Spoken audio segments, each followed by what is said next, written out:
Visakha collector కార్యాలయం వద్ద ఉద్రిక్తత చోటు చేసుకుంది. సీఎం చంద్రబాబు నాయుడు కూటమి ప్రభుత్వంపై వ్యతిరేక నినాదాలు చేశారు అని వైసీపీ కార్యకర్తలు, నాయకులు చెబుతున్నారు.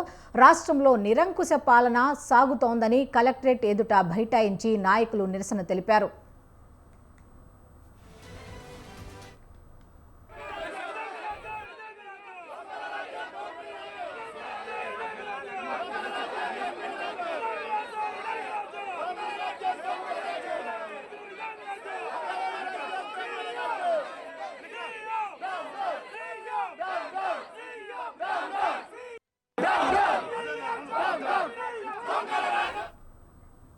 విశాఖ కలెక్టర్ కార్యాలయం వద్ద ఉద్రిక్తత చోటు చేసుకుంది. సీఎం చంద్రబాబు నాయుడు కూటమి ప్రభుత్వంపై వ్యతిరేక నినాదాలు చేశారు. వైసీపీ కార్యకర్తలు, నాయకులు రాష్ట్రంలో నిరంకుశ పాలన సాగుతుందని కలెక్టరేట్ ఎదుట బైఠాయించి నాయకులు నిరసన తెలిపారు.